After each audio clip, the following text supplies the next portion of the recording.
நண்பர்களே வணக்கம். குடியாத்தம் குமரன். இந்த சீமான் பெயரை நம்ம வந்துட்டுமே, இன்னும் எல்லாரும் பத்தி பேசுறோம். அதிமுக பத்தி பேசுறோம், பிஜேபி பத்தி பேசுறோம், அந்த தற்கொலை அந்த பொம்பளை பொறுக்கி விஜய் பத்தி பேசுறோம், யார பத்தியும் பேசுறோம். பேச வேண்டிய சீமான விட்டுட்டுமே.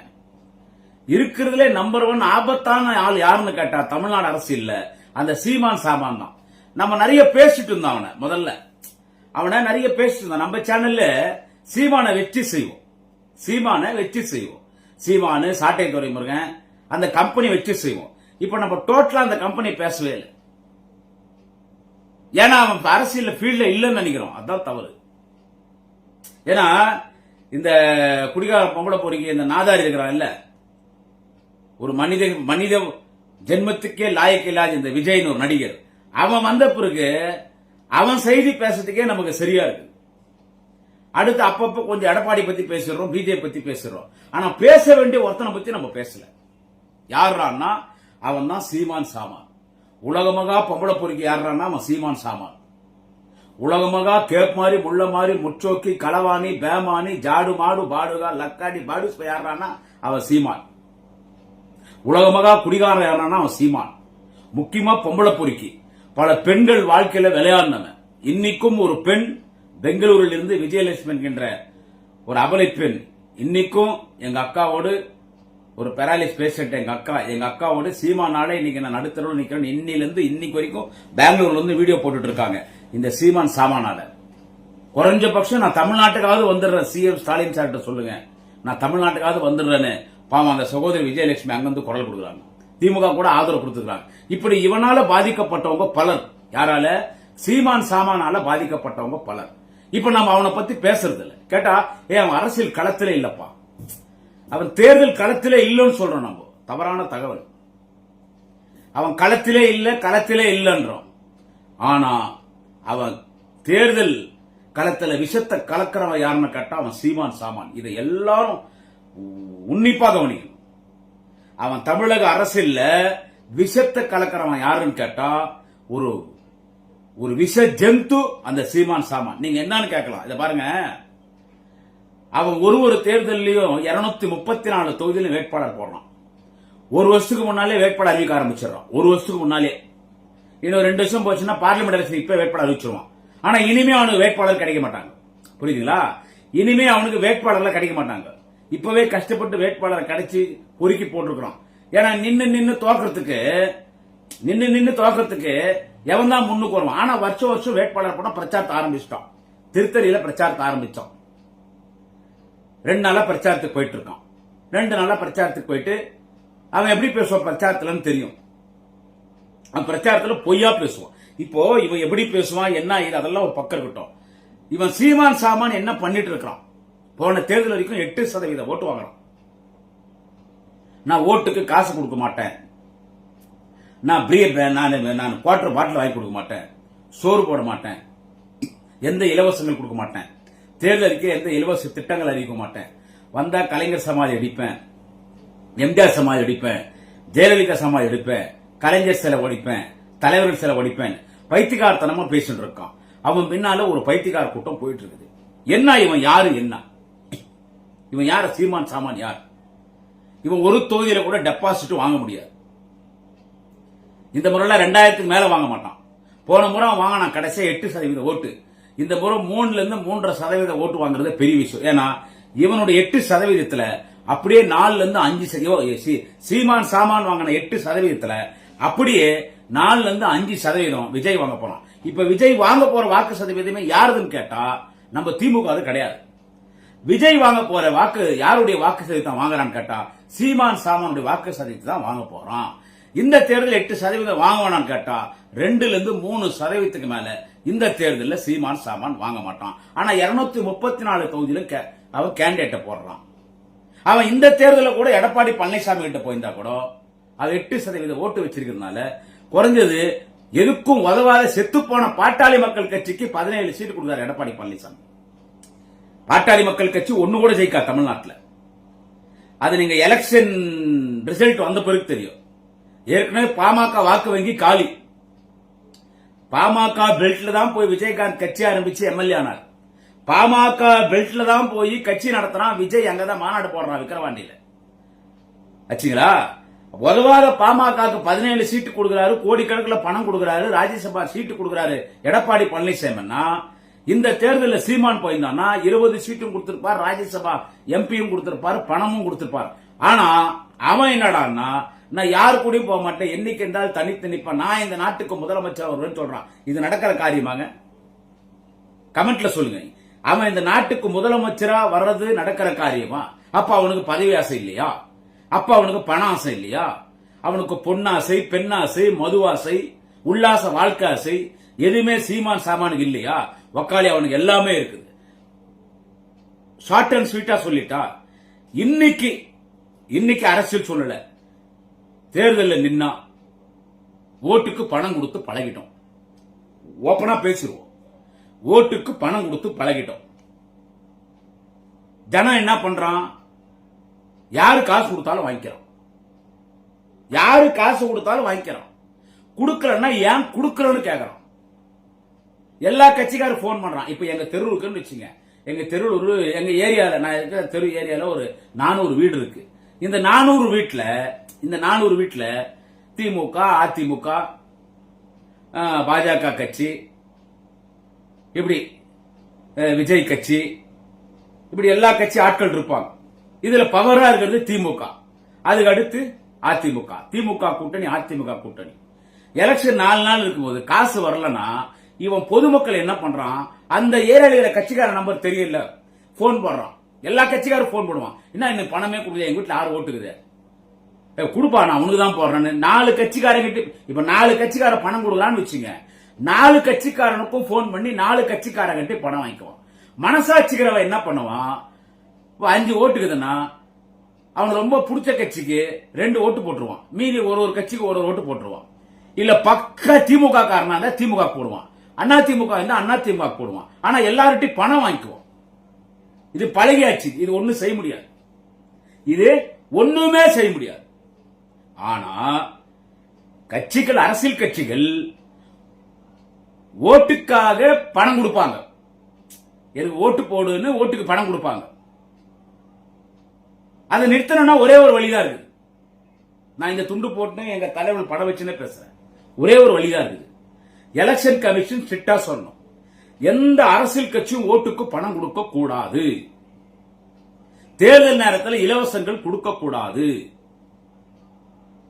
தேர்தல் நேரத்தில் யாருக்குமே ஏரியால சாப்பாடு செஞ்சு போடக்கூடாது. சாப்பாடு கூட விட்டுரு, ஆனா ஓட்டுக்கு பணம் கொடுக்க கூடாது. யாரும் ஓட்டுக்கு பணம் வாங்கக்கூடாது. ஓட்டுக்கு பணம் கொடுத்து நிரூபிக்கப்பட்டால் அந்த வேட்பாளர் பட்டியலிருந்து பேர் எடுத்துருவோம், தகுதி நீக்கம் பண்ணிடுவோம்.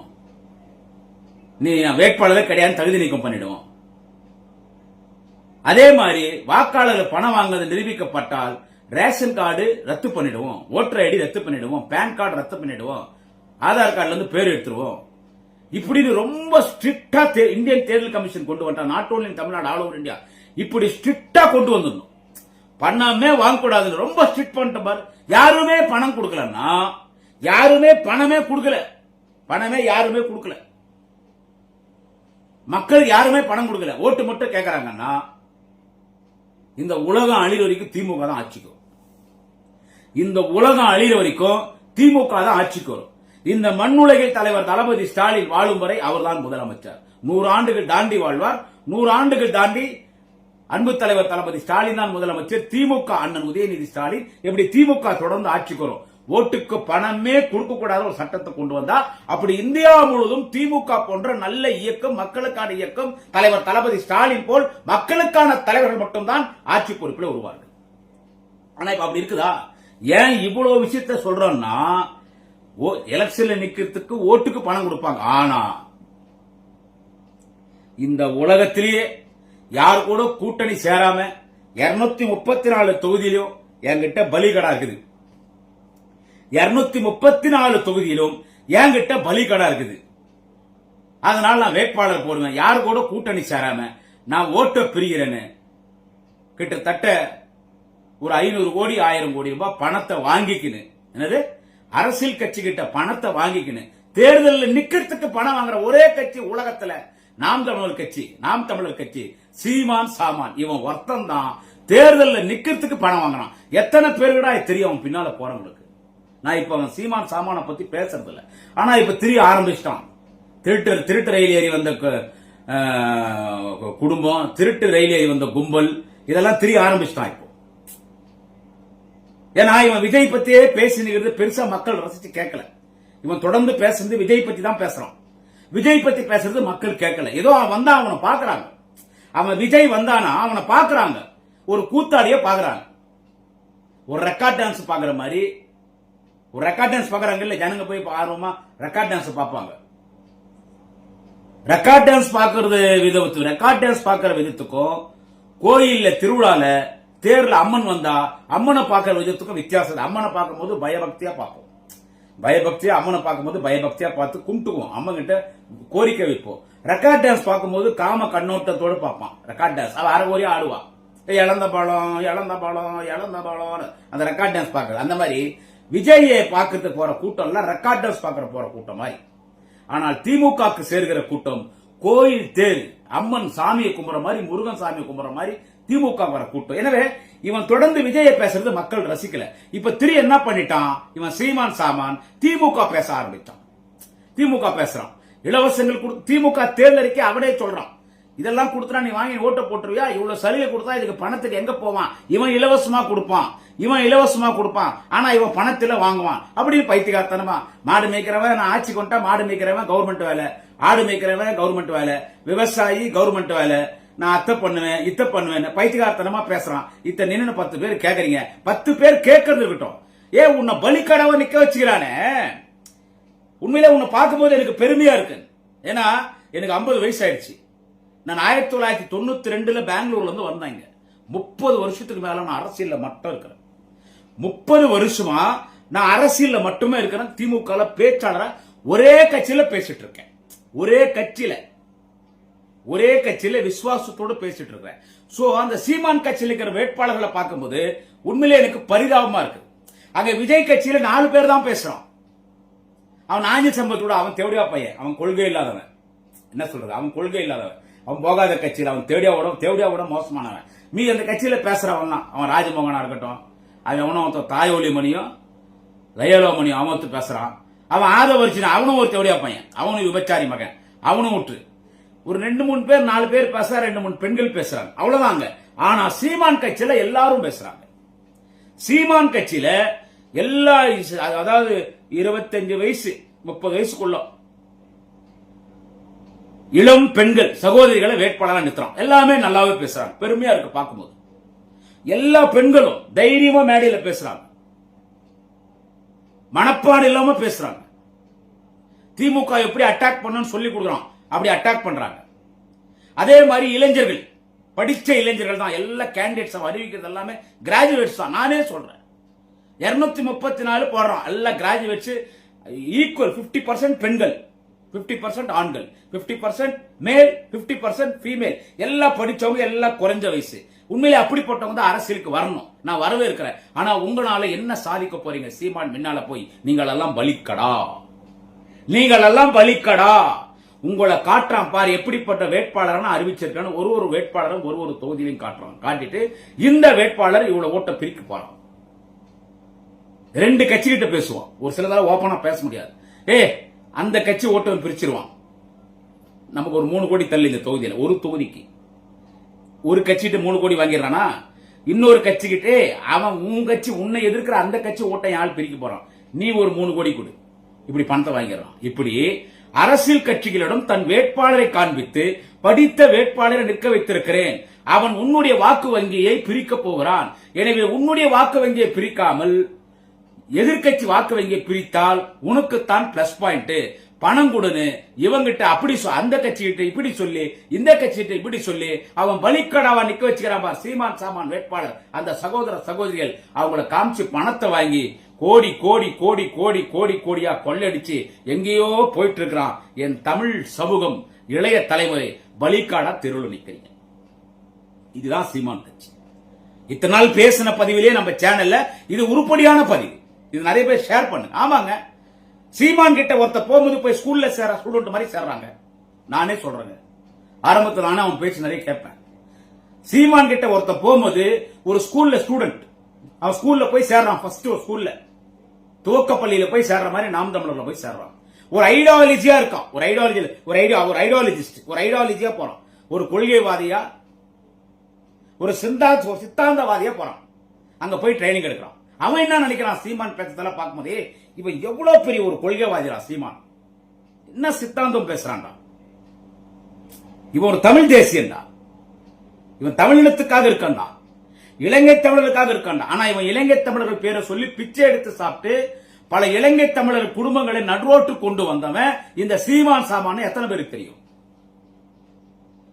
எத்தனை இலங்கை தமிழர் குடும்பத்தை இலங்கையில் நடுரோட்டில் நிக்க வச்சிருக்கிறான்றது உங்க எத்தனை பேருக்கு தெரியும்? ஒரு இலங்கை தமிழ் பெண்ணை திருமணம் செய்து கொள்ளுகிறேன் என்று சொல்லி அந்த பெண்ணின் அந்த இலங்கை தமிழ் பெண் குடும்பத்தில் விளையாடி அந்த இலங்கை தமிழ் பெண்ணுக்கு சொந்தமான பல கோடி சொத்துக்களை இவன் அபகரித்தவன் என்று எத்தனை பேருக்கு தெரியும்?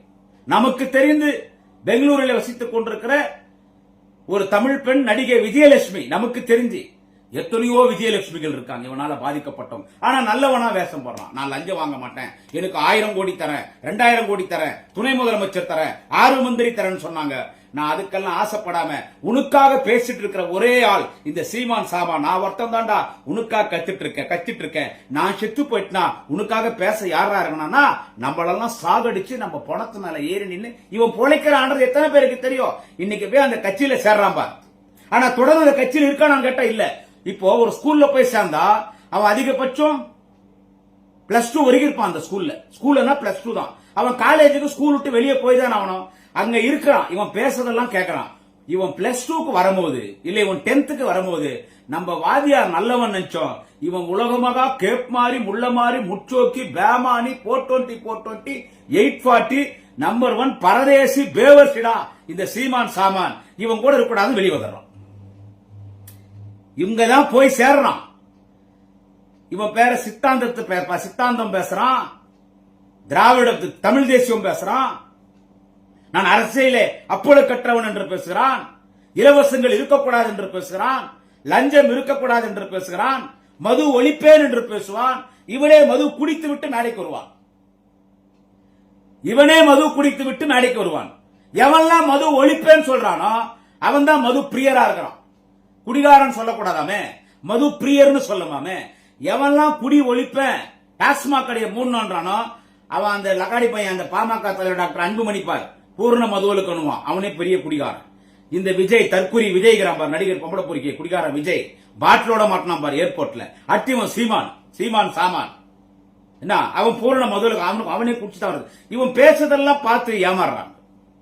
ஆனா ஒரு கட்டத்துல இவன் பள்ளியில போய் சேர்றான் பார், இவன் நாம் தமிழர் கட்சியில அந்த இளைஞனுக்கு அந்த இளைய தலைமுறைக்கு ஒரு அறிவு வந்து இவன் ஃப்ராடுடா நம்மளை ஏமாத்துறான்னு தெரிஞ்சோன்னு வெளியே திமுக வந்தான். அவன் பிடிச்ச கட்சிக்கு போனான். பெரும்பாலும் திமுக வராங்க. இப்படி தமிழ்நாட்டில் நிறைய பேர் இருக்காங்க. இவன் இன்னைக்கு 234 தொகுதியில நின்று இவன் சுத்திட்டு இருக்கான். 4 வண்டிகள் எடுத்துன்னு 5 வண்டிகள் எடுத்துன்னு இவன் பேசி தொண்டெல்லாம் கட்டி போயிருக்கு. தொண்டெல்லாம் கட்டிட்டு கத்தினுக்கிறான். இன்னும் கத்த போறான். 23 எலெக்ஷனா 21ஆம் தேதி வரைக்கும் கத்துவான். 21ஆம் தேதி வரைக்கும் நம்ம தமிழ்நாட்டு மக்கள் தலையில எவ்வளவு மிளகா அரைக்க முடியும்? 234 பலிக்கடை அணைக்க வச்சுக்கிறோம். 234 பலிக்கூடா. எங்க குடியாத்தம் தொகுதி பக்கத்துல கேவிக்குப்பம் தொகுதி குடியாத்துக்காக வந்து போயிட்டான். 169 பேர் இருந்தாங்க குடியாத்துக்கு வந்தபோது. 234 பலிக்கடா பலி கொடுக்க போறான் இந்த தேர்தலில். பல கட்சியிடம் 234 பலிக்கடா. 234 நாம் தமிழர் கட்சி வேட்பாளர் பல கட்சிகளிடம் பலி கொடுக்க போறான். நல்ல ரேட்டுக்கு விற்க போறான். இப்பயே ஒரு 20-25 வேட்பாளர்கள் வித்துட்டான். இது யாருக்குமே தெரியலையே. எப்படா ஆட்சிக்கு வர்றது? இந்த முறை 2.5% 3% வாங்கினா பெரிய விஷயம். இந்த 2026 சட்டமன்ற பொதுத் தேர்தல் அடுத்து நம்ம சந்திக்க போறதுன்னா 6-7 மாசம் உள்ளாட்சி எலெக்ஷன் வரும். அதுல அவன் நிக்க மாட்டான், வேலைக்கு ஆகாது. என்ன சொல்றது? அடுத்த பார்லிமெண்ட் தேர்தலில் அவன் வேட்பாளர் போட மாட்டான். போறான் சம்பாதிச்ச காசு. அவனும் கையல்வெளியும் 2 புள்ளிங்களும் சந்தோஷமா இருப்பாங்க. ஒரு கட்சின்னு வச்சுக்குவான் ஊரை ஏமாத்துறதுக்கு. ஒரு கட்சின்னு வச்சுக்குவான் ஊரை ஏமாத்துறதுக்கு. இவனை நம்பி ஒரு இளைஞர் கூட்டம் போகுது. எப்பா அந்த கருத்தரங்கெல்லாம் நடத்துறாங்க இல்ல, இந்த யூடியூப் சேனல்ஸ், இந்த டிவி சேனல்லாம் கருத்தரங்கம் நடத்துறாங்க இல்ல, இந்த டிவி சேனல்லாம் கருத்தரங்கம் நடத்துவாங்க. அதுல அந்த நாம் தமிழர் பேசுறாங்க பாரு, விஷயத்தோட தான் பேசுறாங்க. நாம் தமிழர் தைரியமா திமுக தேர்தல் அலுவலகம் தாண்டும் போது திமுக தேர்தல் அலுவலகத்துக்கு முன்னால கேக்குறாங்க, ஐயா டாஸ்மாக் கடை மூடுங்கன்னு. டாஸ்மாக் கடைன்னா டாஸ்மாக் கடையிலே வாழ்றவன் யாருன்னா அவன் சீமான் சாமான அந்த பெண்களுக்கு தெரியல பாவம். அந்த அளவுக்கு ஒரு ஐடியாலஜியா, அந்த அளவுக்கு ஒரு கொள்கைவாதியா வராங்க, அவ்வளவு தில்லா பேசுறாங்க. ஆனா கடைசியில ஏமாந்து போயிட்டு வாழ்க்கையை தொலைச்சிட்டு நடு ரோட்ல நிக்கிறாங்க. சீமான் சாமானுக்கு பின்னால் அவ்வளவுதான். எனவே தேர்தலில் நிக்கிறதுக்கு பல கட்சியிடம், குறிப்பாக பிஜேபி RSS இடம், முக்கியமான பிஜேபி RSS உடைய ஏஜென்ட் யாருன்னு கேட்டா சீமான் சாமான். முக்கியமான பிஜேபி RSS உடைய ஏஜென்ட் யாருன்னு கேட்டா அவன் சீமான் சாமான். இதை எல்லாரும் நல்லா புரிஞ்சுக்கணும். இந்த பதிவு எத்தனை பேர் பாப்பீங்கன்னு எனக்கு தெரியல. ரொம்ப டேஞ்சரான பசங்க இவன். விஜய் எல்லாம் நம்ம ஒரு கணக்கே கிடையாது. நடிகர் விஜய் இருக்கா இல்ல, இந்த எலெக்ஷன் முடிஞ்சவனா இருக்க மாட்டான். இந்த எலெக்ஷன் முடிஞ்ச உடனே 4ஆம் தேதி கவுண்டிங் முடிஞ்சவனா இருக்க மாட்டான். அவன் ஓரளவுக்கு ஓட்டு வாங்குவான். அவன் ஒரு 3வது இடத்துக்கு திமுக கூட்டணி, அடுத்து அதிமுக கூட்டணி, 3வது விஜய் வருவான். அது அவன் எதிர்கட்சி தலைவரா தொடர்ந்து ரோட்டுக்கு வந்து அரசியல் களத்தில் இறங்கணும், வரமாட்டான். ஏதோ பெண்கள் கிட்ட ஒரு பேர் வாங்கணும். டிஜிபி ஆபீஸ் போயிட்டு வந்துட்டான். கம்ப்ளைண்ட் கொடுத்துட்டு வந்துட்டான். பெண்களை பத்தி தப்பா பேசுறாங்க கட்சி பெண்களை பத்தினு. அது இந்த எலெக்ஷன் நேரத்தில் பெண்களுக்கிட்ட ஒரு அனுதாபத்தை தேடணும்னு டிஜிபி ஆபீஸ் போயிட்டு வந்துட்டான். அதன் பிறகு அவன் அவன் 3வது இடத்துக்கு வந்து அவனே ஜெயிக்க மாட்டான். ஒரு ஓட்டு வாங்குவான், 3வது இடத்துக்கு வருவான். அந்த 3வது இடத்துக்கு வந்து நம்ம 2வது இடம் முதலிடம் வரணும்னா தெருவில் இறங்கி பயங்கரமா அரசியல் பண்ணணும். எதிர்கட்சி தலைவரா பண்ணுவானான்னு கேட்டா பண்ண மாட்டான். சோ நமக்கு விஜய் எதிரி கிடையாது. அதே மாதிரிதான் எடப்பாடி பழனிசாமி கூட அவருக்கு எதிர்கட்சி தலைவரா வந்தா அவர் தெரிஞ்ச ஆளுங்கட்சியா வரமாட்டோம். அது திமுக அதிமுக 2 கட்சி தான். அதுவே ஒண்ணு இல்லைன்னு அதிமுக அதே தேர்தலோட முடிய போகுது. ஆனா ரொம்ப டேஞ்சரான பர்சன் யாருன்னு கேட்டா அதை மறந்துடாதீங்க, சீமான் சாமான். அவன் ரொம்ப டேஞ்சரான பர்சன். அவன் சீமான் சாமான் ரொம்ப டேஞ்சரான பர்சங்க. அவங்க கிட்ட இருக்கிற இளைஞர்கள் உடனே வெளியேறுங்க. நீங்க திமுக தான் வரணும்னு சொல்ல வரல. ஏன்னா கொள்கைவாதிகள் தான் அங்க இருக்கிறீங்க. நீ அங்க போகும்போது அவனுடைய கொள்கையை புடிச்சு போற. அதன் பிறகு அவன் பாடூஸ் பாஸ்டர்டு பொலிட்டிக்கல் பிம்ப் சீமான் சாமான் தெரிஞ்ச உடனே வெளியே வர. அவங்கிட்ட போவாத, யாரும் போவாதுந்தா எப்படி நம்ம இளைய தலைமுறை, நம் தமிழ் சமூகத்தின் இளைய தலைமுறையை வச்சு எப்படி சீமான் சாமான் காசு வாங்குறான்னு பார்க்கலாம். அந்த பிராடு பையனை தயவு செஞ்சு சீமான் சாமான யாரும் நம்பாதீங்க. நாளை இன்னொரு பதிவில் சந்திக்கிறேன். வணக்கம். குடியாத்தம் குமரன்.